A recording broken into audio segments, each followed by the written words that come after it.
Good evening, everybody.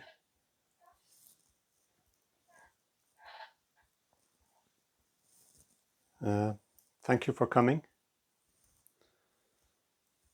Thank you for being here and lending your presence and energy to the evening, making this a Dharma event for all of us.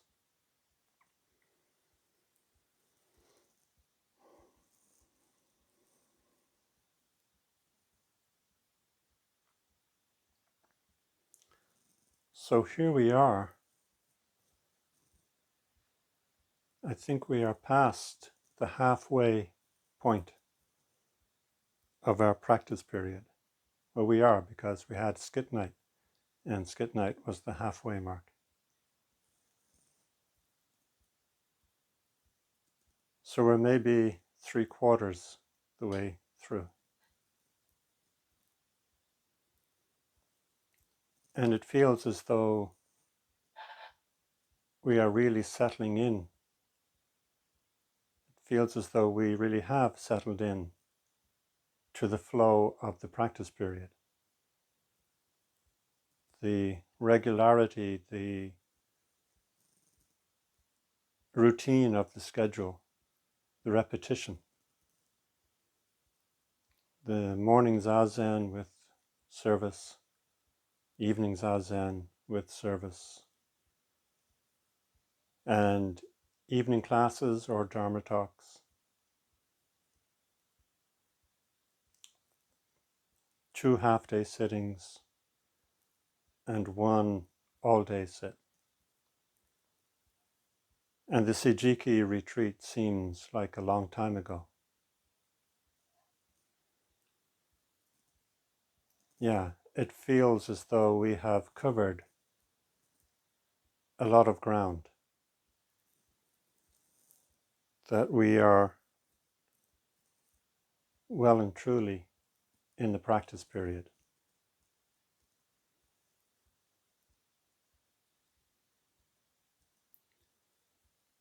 So it's a good time to settle. Settle into the routine that we have already settled into. Settle into the schedule that we have already settled into. Settle in that little bit deeper, simply by acknowledging where we are.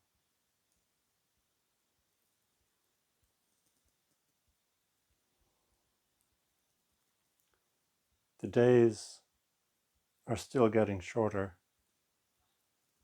the nights still getting longer. We're moving deeper into the darkness, deeper into the silence.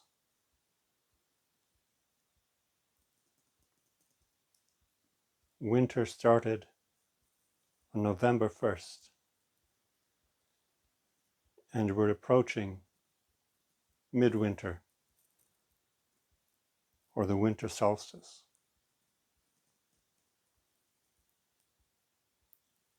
And after that,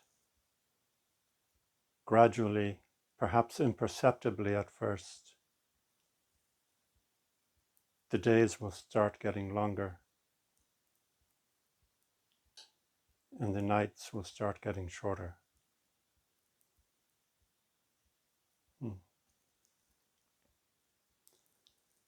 It's like the planet is breathing. I don't know if the lengthening nights represents the exhale, perhaps the exhale. And the lengthening days represents the inhale. So long, deep, annual breaths of the planet. And we're in a time when the trees are sending their energy down into the roots. And we mirror that by sending our energy into the roots of our practice, deepening our practice, and particularly so in the Rohatsu retreat that we will soon embark upon.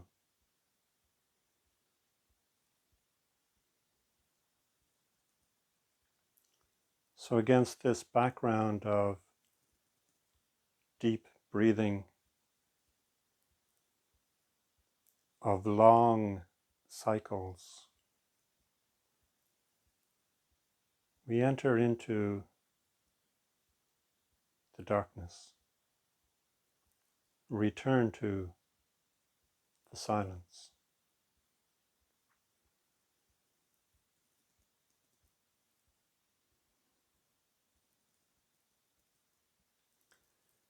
At the Sejiki ceremony, we read out the names of people who have died. Usually it's people who have died in the preceding year,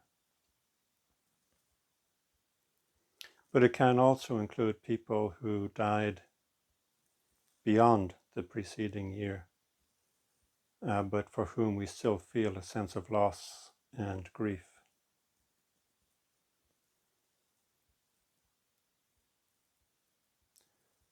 So not even halfway through the first season of the year, not even halfway through winter, we have 2 people on the list for next year's Sejiki ceremony.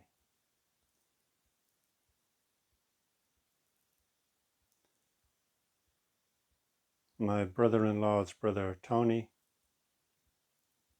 and the Sangha member from Coleraine, Michael.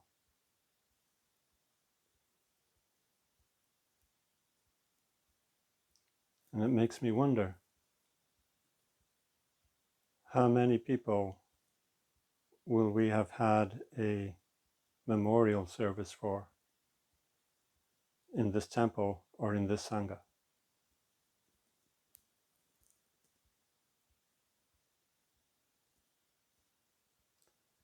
We are related to so many people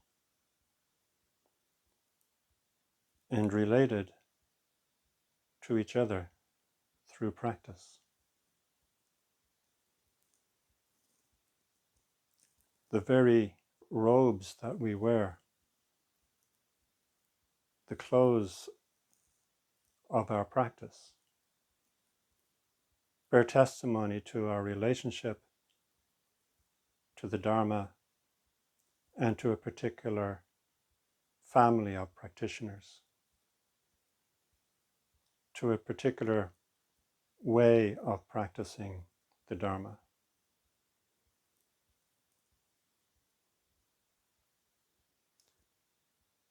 They bear testimony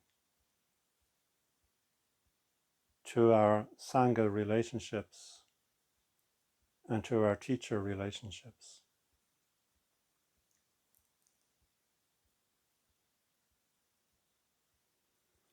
It's as though whenever we practice, by virtue of the clothes that we wear, we're always practicing with each other.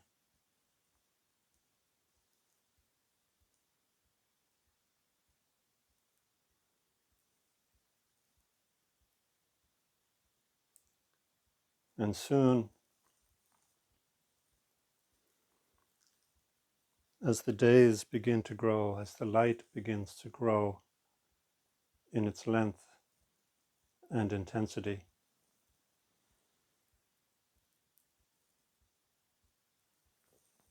soon after that, or not so soon, some time after that, new leaves will begin to grow on the trees.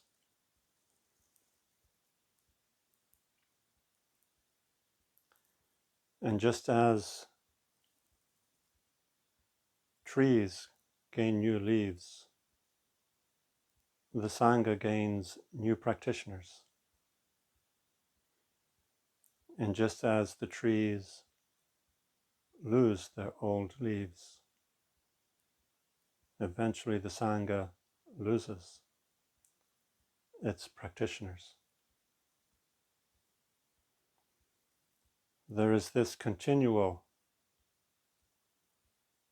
renewal, rebirth, growth, and passing away.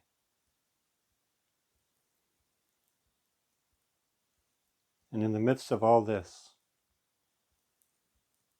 we're related to each other by being leaves on the same tree.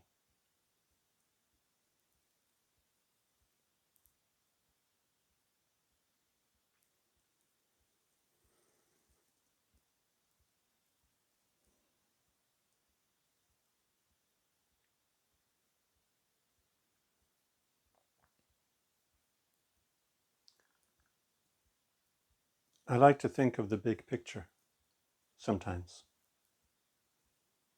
I also like to think of the little picture. When you're bowing, just bow. When you're sawing wood, just saw wood. When you're digging a hole to plant a tree, just dig the hole. When you're washing your car, just wash your car. It's good to be in that small detail completely. And the more fully we enter that small detail, the more connected we are to the big picture.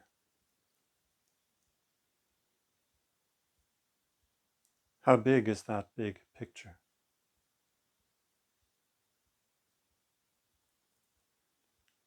I don't know if there is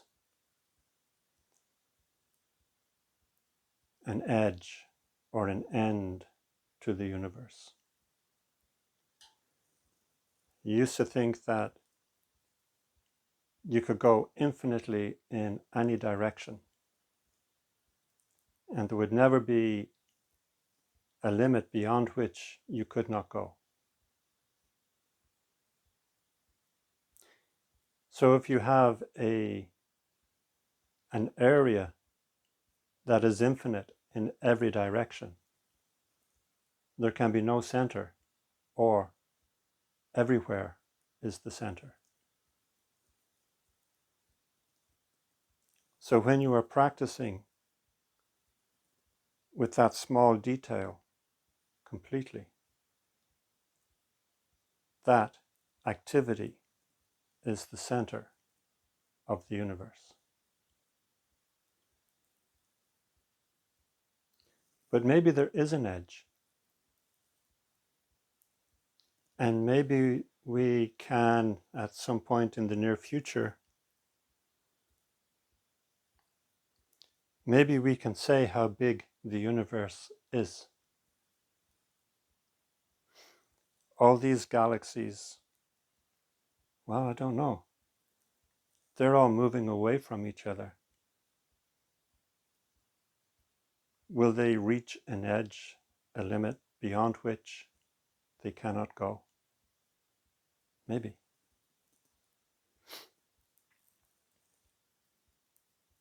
In that case, we may be able to say where the center of the universe is.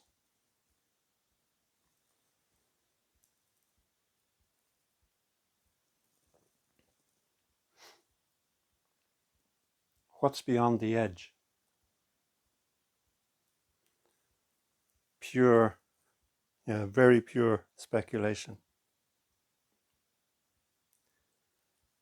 I would like to hazard a guess that beyond the edge is another universe. will we ever be able to detect the presence of that universe. And not just one, but many universes.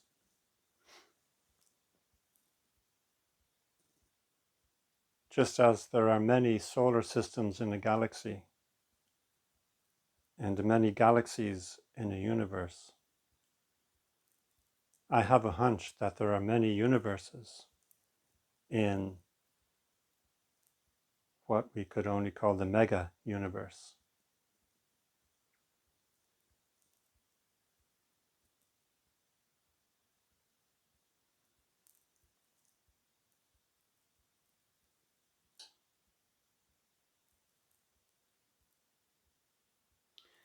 And maybe all these universes started the same way, so that throughout this mega universe, there's an endless series of big bangs and big collapses,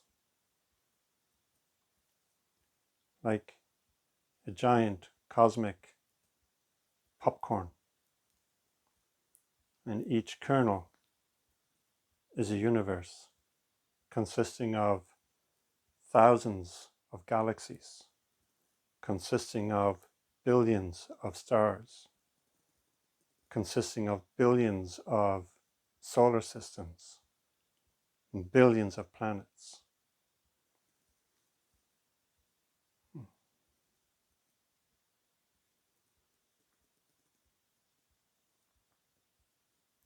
And maybe for our universe, each big bang, which is followed by a big collapse, an expansion and contraction of our universe, of our kernel. That's like the breathing of that universe. One giant breath.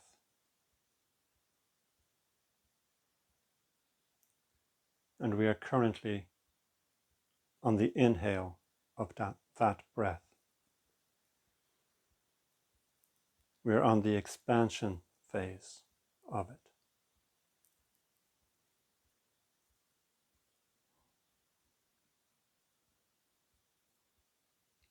But as I say, this is pure and idle speculation.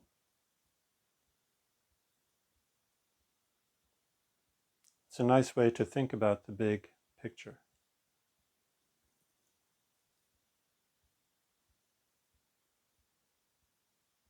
That in itself does not add meaning to my life.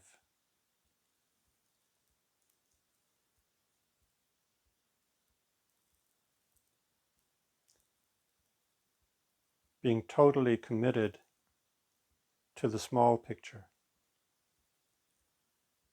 that also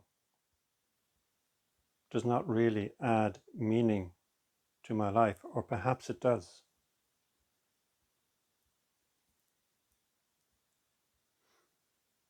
If I think about it, it doesn't. But when I'm doing it, it seems to.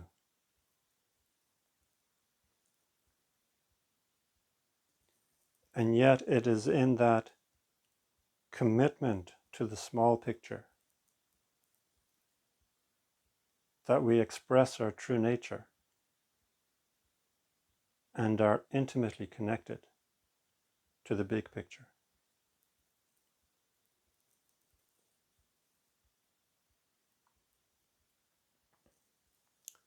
This search for meaning, I sometimes wonder if it is in vain.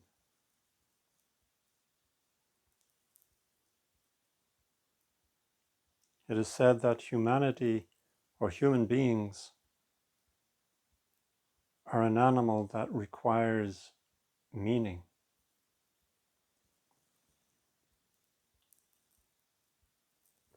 We want our activities to be meaningful. But we don't just want that. We want our life to be meaningful. And we want life in general to be meaningful.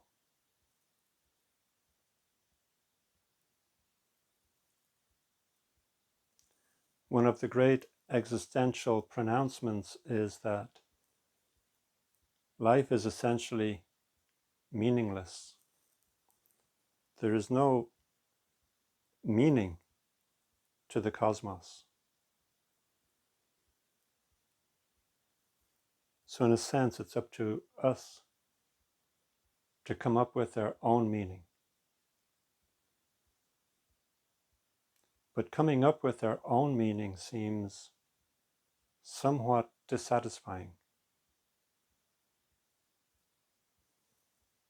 That the meaning of the whole universe is up to me.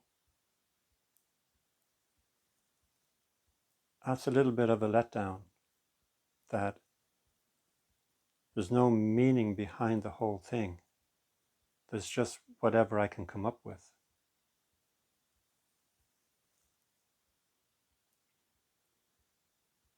I think of meaning as possibly dukkha's last stand. It's this search for meaning, or this sense of meaninglessness, that is an expression or a manifestation of dukkha. So I think of it as dukkha's last stand. But it might not be. Maybe it's different for each of us. What is dukkha's last stand?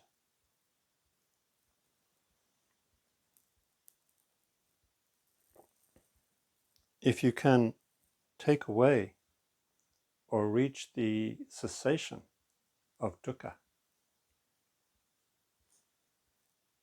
then there's no need to find meaning. And perhaps until then, that is the meaning or purpose of your life. What is the meaning of life?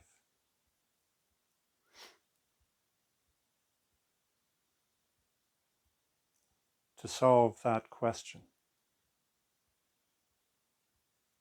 to get to the end of that question, to get to the bottom of it.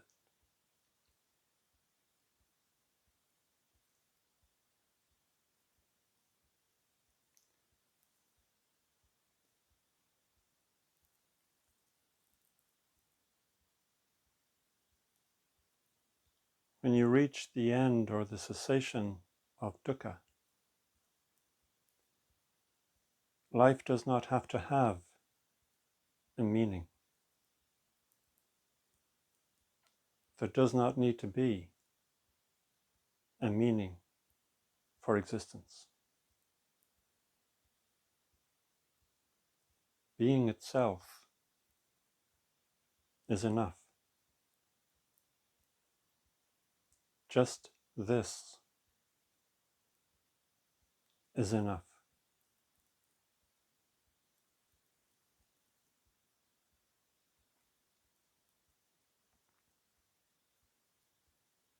So on our journey, we are returning to just this. Returning to silence, returning to darkness, returning to the source,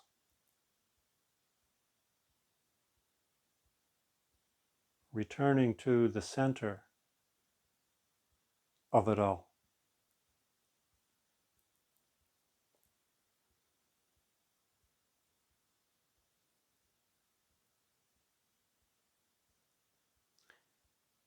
And we have each other's company to help us on the way. Your practice helps me, and my practice helps you. And the practice of our ancestors, the practice of our teachers, helps us.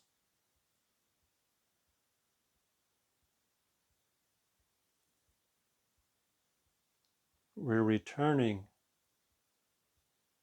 to a deep intimacy, an intimacy that can be scary, threatening, but ultimately fulfilling. And that intimacy is with the whole world, with the whole cosmos. It is an intimacy with things as it is.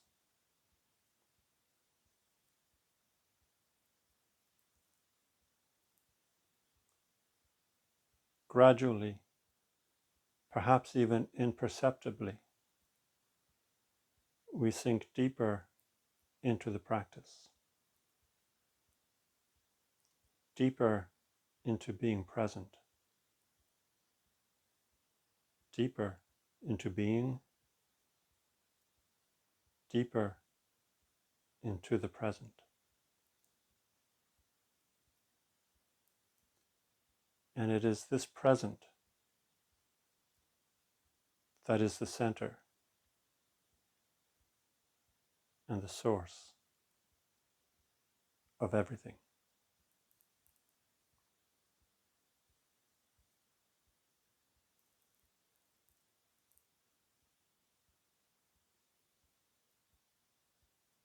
So when you eat, just eat. When you dig, just dig.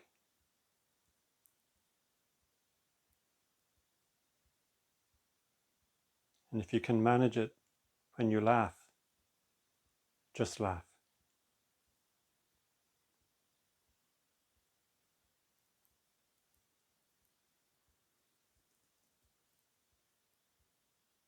We're in good company, and hopefully that will help to sustain you and encourage you when times are difficult.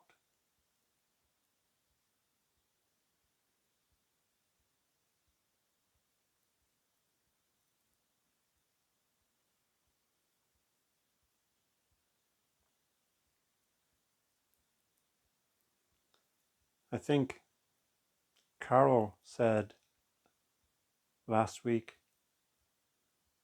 or maybe it was on Saturday, at the end of the Dharma Talk, she said, I feel as though we should chant, may our intention equally extend to every... Okay. And I thought, that does sound like it would be nice. So maybe in the next practice period, we can start to do the before Dharma Talk and after Dharma Talk chants.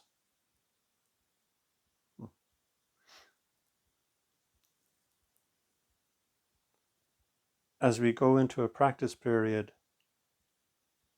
as we go about our life,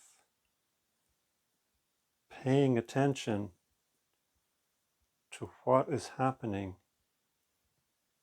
and paying attention to what feels right. We make these little adjustments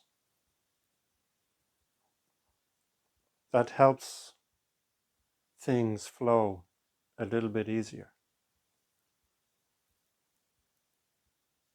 We notice that, oh, if I do the dishes this way, it'll go more smoothly than the way I have been doing it. So we make that little adjustment. I had such an experience tonight.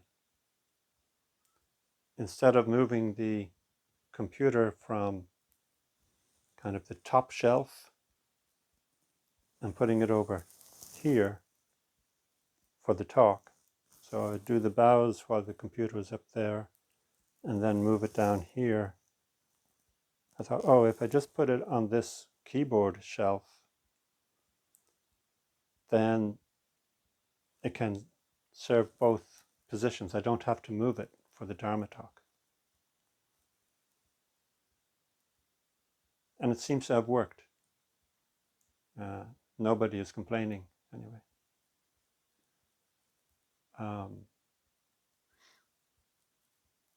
So noticing how things are going and seeing how things can be improved just a little bit.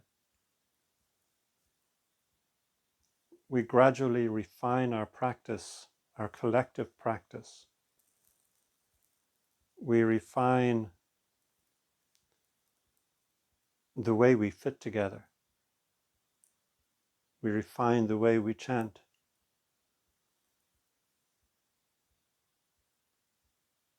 We refine the way we talk to each other.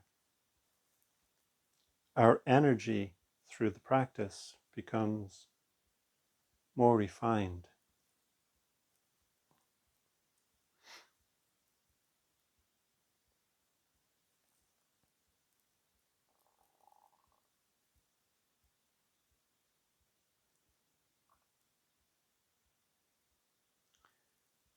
And everything is interconnected.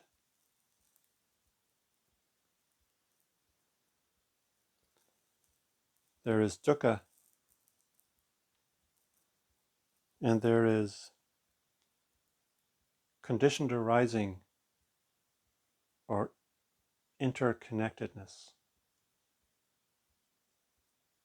I really like Thich Nhat Hanh's phrase, interbeing. And I also like the way Sangharashikta expressed it. Something like, we think that life belongs to us, but it doesn't. We belong to life.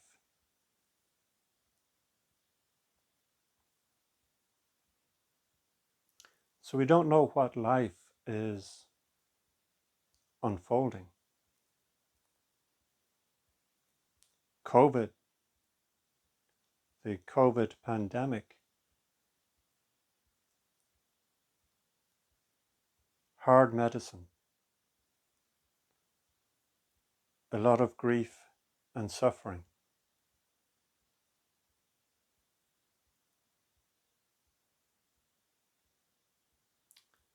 A lot of grief and suffering, and even with a vaccine on the horizon,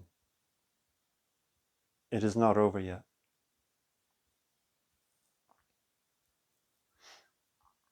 So many people with long-term consequences. So many people who have died and will die.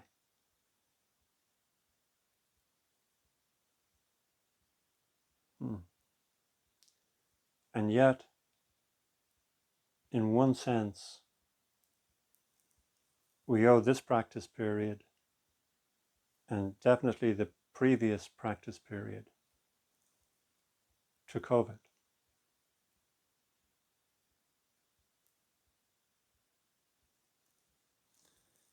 And I saw something that said Ireland in this year has managed to reduce its carbon emissions by about 4.5%.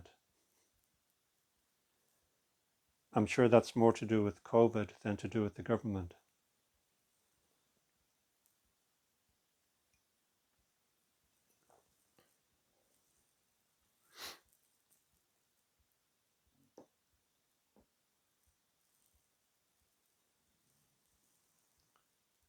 So many of the difficulties that we face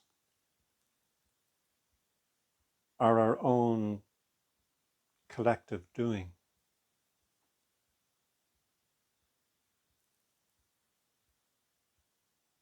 And hopefully in facing them, we'll be able to make improvements, find more harmonious ways of doing things. Maybe it would be better if I put this heap of rubbish over there instead of leaving it where it is. That could be the beginning of dealing with it properly.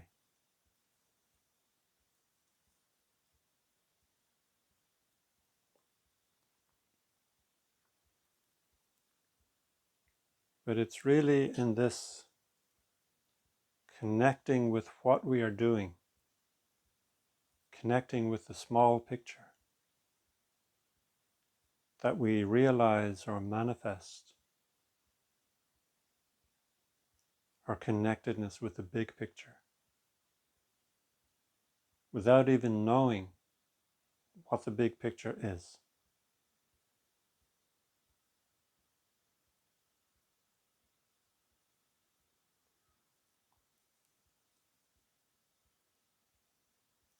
So I would ask that you continue to practice, continue to take care of your practice.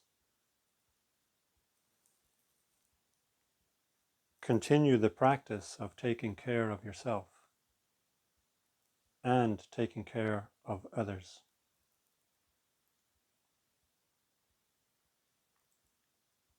As we move now into the last quarter of our practice period,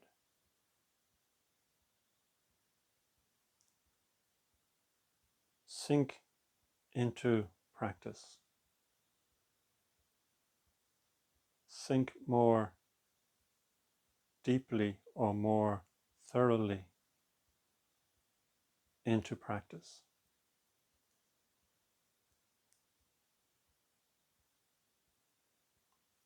Allow yourself to go into the depths, into the silence, into the darkness.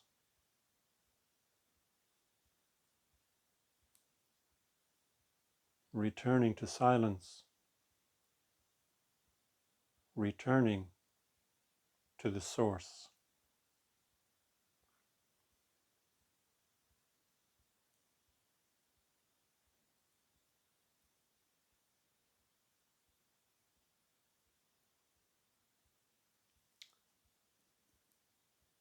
There was a cartoon that I saw once at Zen Center.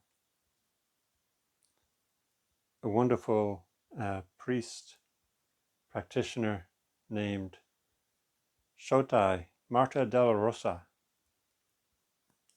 She drew my attention to it. She was Tenzo and I was Fukuten. And she says, "Ingen, come here, look at this, look at this." And she had put it on her notice board in the Tenzo's office. And it was, I think it's Garfield, the cat. And the cartoon is in maybe 4 drawings. And the first one, was it Garfield? Yeah, I'm pretty sure it was Garfield. He's lying down and says, take a deep breath in.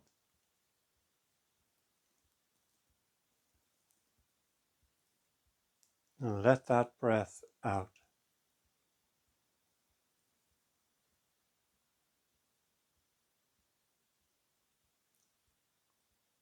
Do this again.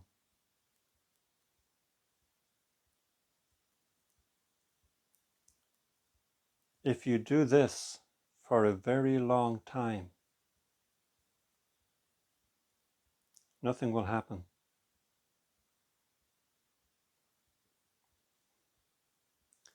Thank you very much.